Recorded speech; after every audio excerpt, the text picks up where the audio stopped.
Oh, bonsoir, ici c'est le Grand Prince. Euh, j'ai reçu pas mal de messages. Euh, Beaucoup de Camerounais qui s'inquiètent de la situation politique, enfin, des devenirs, n'est-ce pas, du Cameroun, du continent, je dirais. Puisqu'on n'appelle plus Cameroun, on appelle continent.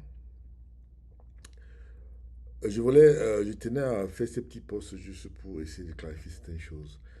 Vous avez suivi, le post que j'ai fait il y a quelques jours, où j'ai parlé de cet individu qui, n'est-ce pas, a violé les femmes et fait ce qu'il a pu faire parce qu'il a les moyens, il peut se permettre et tout. Et je crois que vous avez vu sur la toile, sur Manteau, qui a publié ce monsieur qui, n'est-ce pas, euh, est traité avec tous les honneurs militaires. Et ce qui est plutôt curieux, c'est que ce monsieur est traité avec tous les honneurs militaires. Et pourtant, ces mêmes personnes, ces mêmes militaires sont partis faire allégeance, n'est-ce pas, au sultan, au roi des Bamoun, et qui, n'est-ce pas, se sont fait réprimander. Et voilà un individu qui viole, qui, qui maltraite des filles camerounaises. Vous savez, la misère, avec la misère, on peut tout se permettre. C'est-à-dire que quand on a l'argent, on peut tout se permettre et faire n'importe quoi. C'est ce que nous vivons aujourd'hui. Je viens d'avoir l'information, c'est l'information que j'ai reçue. Il se pourrait que, je parle au conditionnel, hein, parce que bon, il y a pas eu de confirmation formelle, que les hauts dignités du régime sont tellement impliqués que euh, ce n'est pas possible d'ouvrir une enquête. Et je peux vous dire que, selon certaines femmes, vous savez, on a toujours dit que nous, les lanceurs d'alerte, nous, c'est ce qu'on fait pour clarifier certaines choses. Mais quand on fait, on laisse la justice faire son travail. Mais si la justice camerounaise ne fait pas son travail, on va faire comment? C'est vrai que je veux parler comme monsieur tout le monde au Cameroun. Et c'est le problème qu'on a en ce moment. Parce que nous, on dénonce notre rôle en tant que lanceur d'alerte. Nous, on dénonce les cas. Et quand on a quelque chose sous la main, on vient, on dénonce.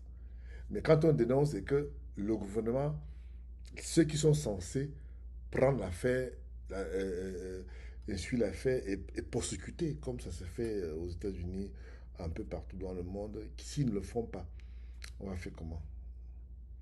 Et c'est le problème qu'on a aujourd'hui. Ce monsieur, c'est...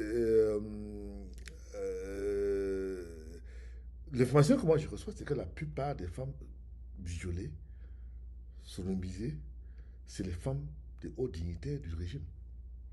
Ça veut dire tout simplement que si bien instruit, puisque c'est de lui, celui qu'on attend pour instruire l'affaire, comme on avait fait pour le journaliste infime, là, que je ne sais pas comment il s'appelle encore là, eh bien, c'est lui qu'on, ce bien qu'on attend. C'est-à-dire que si bien ne donne pas les instructions, eh bien, il n'y aura pas, il y aura pas la prosecution. Vous avez vu, j'ai pas vu le ministre de la Justice, bien que le ministre de la Justice est une honte pour cette institution judiciaire au Camerounais. Donc, je venais juste pour porter un petit témoignage en vous disant que faut pas.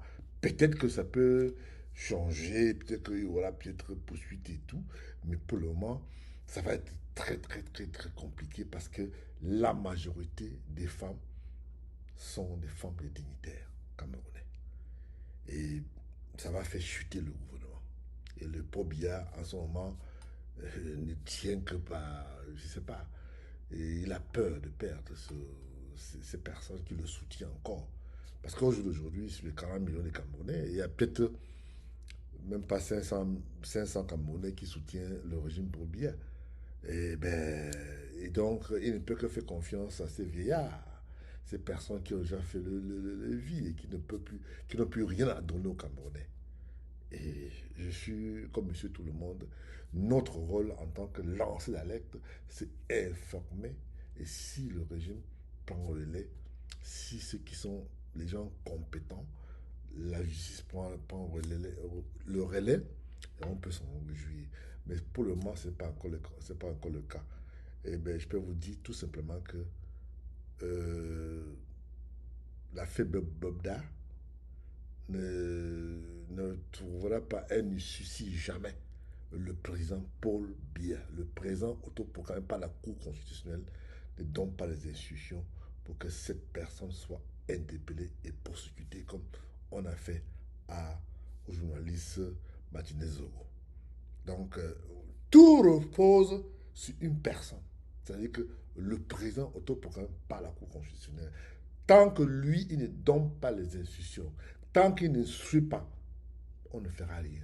Les ministres de la justice, tous ceux qui sont censés, le procureur de la République de Yaoundé, de Douala et de partout, ils sont là, ils attendent les instructions. C'est-à-dire que quelqu'un a confisqué le pouvoir jusqu'à personne ne peut rien faire si lui ne donne pas son mot d'ordre. Vous imaginez un peu, c'est pour ça qu'on est sous-développé.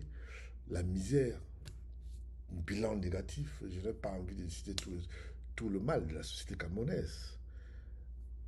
Je suis trop mal. Et vous avez vu ce qui s'est passé en Côte d'Ivoire, les infrastructures que le Alassane Ouattara a fait en moins de 10 ans. C'est qu'on n'a pas au Cameroun en 40 ans. C'est-à-dire que ça fait quoi? Depuis qu'on a commencé à bitumer Yaoundé, Douala, depuis 40 ans, on a fait que 7 kilomètres. Qu'on peut comprendre la mentalité des Camerounais.